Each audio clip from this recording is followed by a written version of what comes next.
Welcome to the Pokemon Show. I know I am making a giant claim by calling this the Pokemon Show with all the Pokemon shows out there, but I decided I got it. This is the one. This is it. This is the Pokemon Show. You don't need to watch anything else Pokemon because this one's gonna have it all. So let's open up with Pokemon Shuffle, a game that does not help the argument that Pokemon isn't just for kids.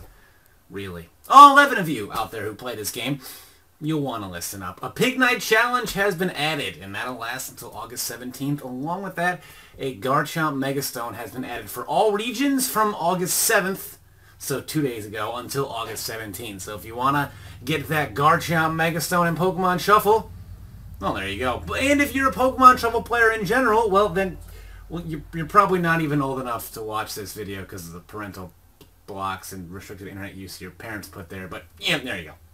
Pokemon Rumble World. No, I get those confused all the time. Sorry. Alright, that's better. There's a new patch, version 1.1, which is the Lucky Balloon. And as far as my knowledge goes, will not help you get lucky. Source me in high school. Yeah, Pokemon wasn't the biggest thing for the women in high school. I also wasn't the biggest thing for women in high school. The Lucky Balloon, just more rare Pokemon. As dumb as this game is, as a 23-year-old man, I fucking love this game, man. There's something about it. I absolutely love this game. I love the Pokemon and the way you play and you mash the A button and the different powers and all the Pokemon you can get.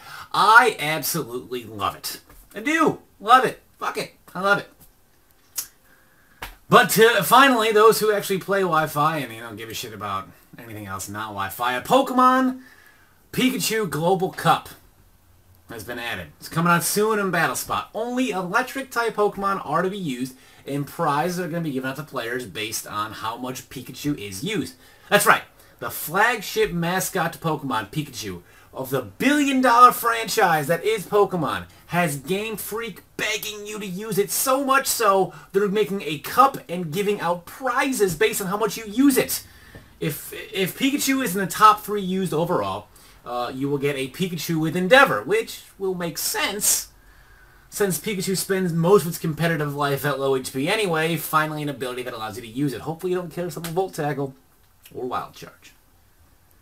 Once you get past the part where it's 55 base attack, though, and Endeavor doesn't even get stabbed, so it's probably still going to suck. If it's in the top 4 to 12, you'll get a Light Ball, aka the item you already should have had on Pikachu in the first place. And if it's not in the top 12, I believe Game Freak promises to commit company-wide seppuku, because clearly they have failed in their goal to get the Pokemon on the fucking box of the franchise to get any use. So if they can't do that, then I think they're just going to take turns jumping out of the 34th story window into a vat of acid. Oh, they get Pokemon? My producer tells me that you're getting 1,000 Pokemiles instead, so Nintendo kind of saved themselves there. On to Japan. And the Japan Global Battle is now issuing more strict hack checks, proving once and for all that Japan censors everything good. And if they catch you, I assume with this guy, he's going to take your Pokemon away from you and throw your assistant into the Atlantic Ocean. I don't know how true the last half is, but he's definitely going to take your Articuno, which you're probably not even going to use because Articuno sucks. I'm sorry.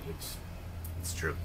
For real, though, if they catch you, they can ban you from rated battles and competitions. Multiple offenses include, and I'm quoting here, stronger and undetailed consequences, which sounds a bit harsh for a children's game. Are they going to call your parents to tell on you? Though, to be fair, if I were an 8-year-old and Nintendo called me, or Nintendo warned me by going, we're going to tell your parents if you hack, that would scare the shit out of me. I would stop hacking. Nothing feared me as an 8-year-old like the wrath of my parents.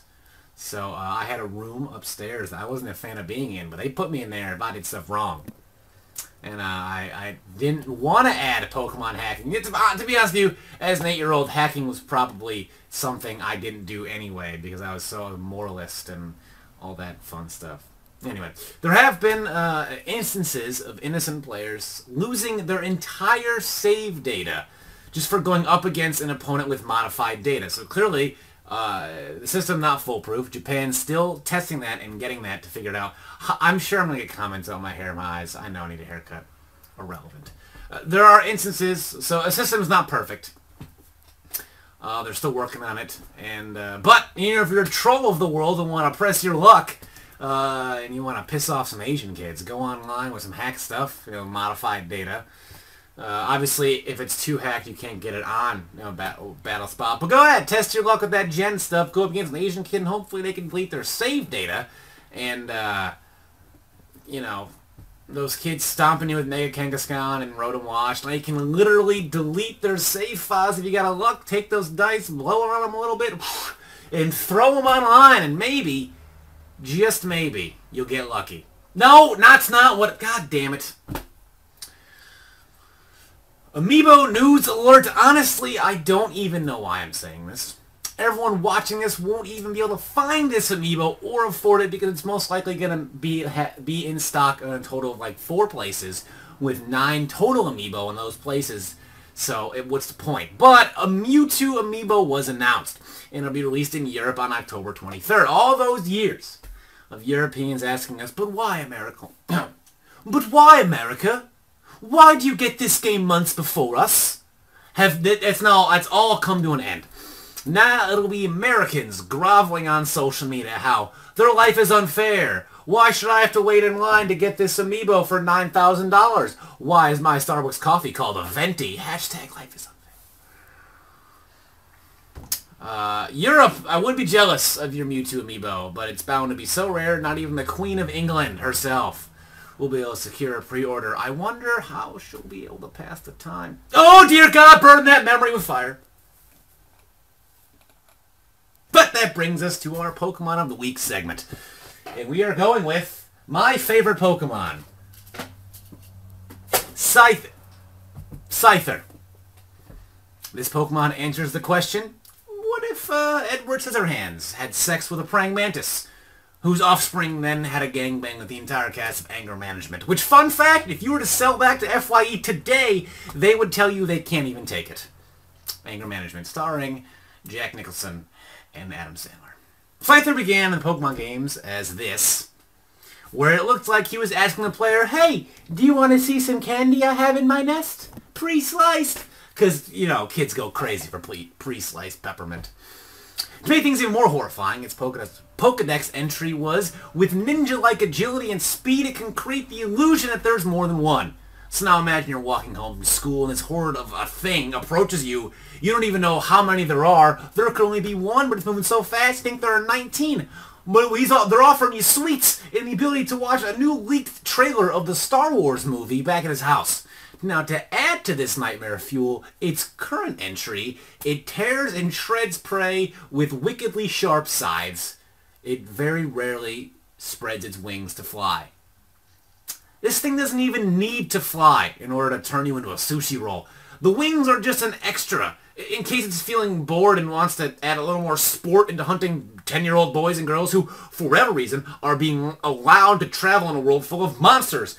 Now, not only are there monsters, but the people in charge of classification of these monsters are so inept that they're discovering 100 new ones every 3 years. Right now, there isn't a 17-foot dragon with corn for scales with 3 11-foot penises, but who knows?